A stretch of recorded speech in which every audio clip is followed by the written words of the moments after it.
নমস্কাৰ। এই মুহূৰ্তত এটি গুৰুত্বপূৰ্ণ বাতৰিলৈ ষ্টুডিঅ'ৰ মজিয়াত মই পলদাস। ডাক বিভাগৰ প্ৰতি মনোনিৱেশ কৰাৰ উদ্দেশ্যে শৈক্ষিক নগৰী যোৰহাটত দুদিনীয়া এক বিশেষ কাৰ্যসূচীৰে অনুষ্ঠিত কৰা হৈছে চিভাপেক্স 2004 নিউজৰ এক বিশেষ প্ৰতিবেদন। ডাক বিভাগৰ প্ৰতি মনোনিৱেশ কৰোৱাৰ উদ্দেশ্যে শৈক্ষিক নগৰী যোৰহাটত দুদিনীয়া এক বিশেষ কাৰ্যসূচীৰে অনুষ্ঠিত কৰা হৈছে চিভাপেক্স 2024। উল্লেখযোগ্য যে যোৰহাটৰ চন্দ্ৰকান্ত সন্দিকৈ ভৱনত অনুষ্ঠিত হোৱা অনুষ্ঠানটিৰ উদ্বোধনী অনুষ্ঠানটিত বন্তি প্ৰজ্বলনেৰে শুভাৰম্ভ কৰে বিশিষ্ট সাংবাদিক তথা যোৰহাট প্ৰেছ ক্লাবৰ প্ৰাক্তন সভাপতি দিগন্ত বুঢ়াগোহাঁয়ে। অসম মহিলা বিশ্ববিদ্যালয়ৰ উপাচাৰ্য অজন্তা ৰাজকোঁৱৰ বৰগোহাঁয়ে বিশিষ্ট অতিথি হিচাপে অংশগ্ৰহণ কৰা উদ্বোধনী অনুষ্ঠানটিত প্ৰদৰ্শনীৰ ফিতা কাটি মুকলি কৰে মৌচাক মামা শান্তনু তামুলীয়ে। দুদিনীয়া কাৰ্যসূচীৰে চিভাপেক্স 2024 আমাৰ অনুষ্ঠিত হৈ আছে। ইতিমধ্যে কিছু সময়ৰ আগতে আমাৰ উদ্বোধনী অনুষ্ঠান হৈ গ'ল। উদ্বোধনী অনুষ্ঠানত আজি বন্তি প্ৰজ্বলক হিচাপে অংশগ্ৰহণ কৰিলে বিশিষ্ট সাংবাদিক দৈনিক জনমভূমি কাকতৰ দিগন্ত বুঢ়াগোহাঁই ডাঙৰীয়াই। তাৰ পাছতেই আমাৰ সকলোৰে পৰিচিত শিশুসকলৰ মাজত মৌচাক মামা হিচাপে পৰিচিত শান্তনু তামুলীদেৱে আজি এই প্ৰদৰ্শনীখনৰ শুভ উদ্বোধন কৰিলে। তাত নিৰ্দিষ্ট বিশিষ্ট অতিথি হিচাপে অংশগ্ৰহণ কৰিলে অসম মহিলা বিশ্ববিদ্যালয়ৰ মাননীয় উপাচাৰ্য ডক্টৰ অজন্তা ৰাজকোঁৱৰ বৰগোহাঁই ডাঙৰীয়া। আৰু ইতিমধ্যে আমাৰ এতিয়া ছাত্ৰ ছাত্ৰীসকলৰ মাজত এখনি কৰ্মশালা চলি আছে, খুব আকৰ্ষণীয় কৰ্মশালা। বিশিষ্ট ফিলাটেলিষ্ট কবি শব্দ প্ৰকাশৰ স্বত্বাধিকাৰী ৰঞ্জিত গগৈ এখন পৰিচালনা কৰি আছে।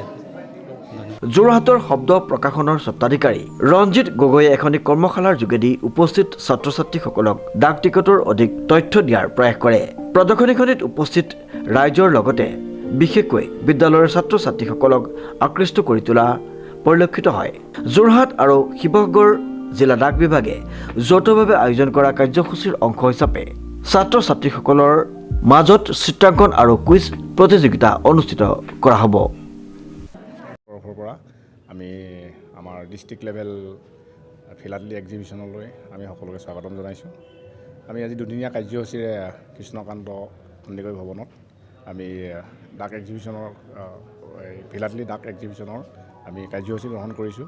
এই কাৰ্যসূচীৰ দ্বাৰা আমি যিখিনি পুৰণা ডাক টিকেট সংগ্ৰহ কৰাৰ যি ফিলাটেলি যি হবি, সেই হবিৰ বিষয়ে আমি জনসাধাৰণৰ মাজত প্ৰকাশ কৰিব বিচাৰিছোঁ। ইয়াত আমি এইটো এটা ফিলাটেলি অকল হবি বুলি ক'লেই নহ'ব, এইটো এটা আচলতে হবি কিং অফ হবিজ বুলি কোৱা হয়।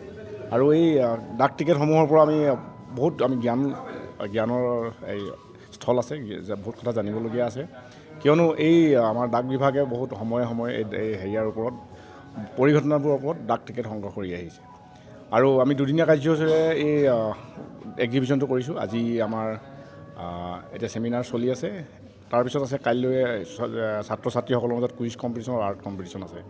আৰু আমি যিখন ছাত্ৰ ছাত্ৰী যিখন উঠি অহা প্ৰজন্মক আমি সঞ্চয়ৰ ওপৰত তেখেতলোকৰ ওপৰত যাতে আমি জাগ্ৰত কৰিব পাৰোঁ তেখেতলোকক, তাৰ ওপৰত আমি বিশেষ ধ্যান দিছোঁ।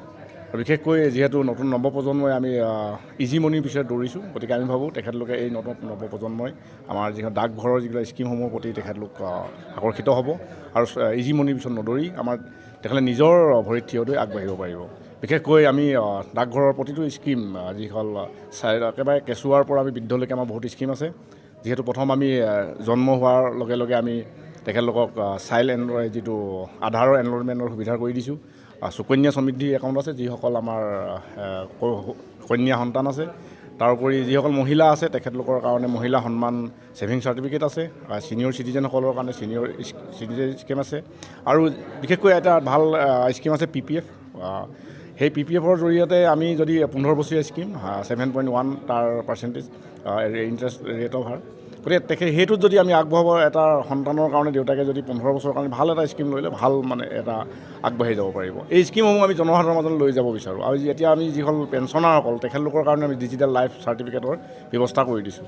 আমি যিটো ডাক সেৱা তাক জনসেৱা মানসলৈ উন্নীত কৰাৰ মানসেৰে আমি আগবাঢ়িছোঁ। ডাক সেৱা জনসেৱা আমি ভাবি লৈছোঁ।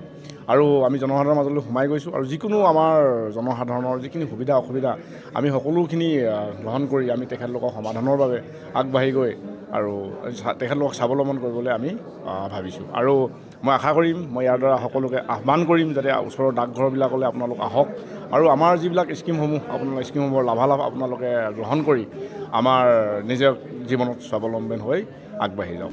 শ্ৰীমন্ত মাধৱ বৰুৱাৰ ৰিপৰ্ট, নিউজ নাও।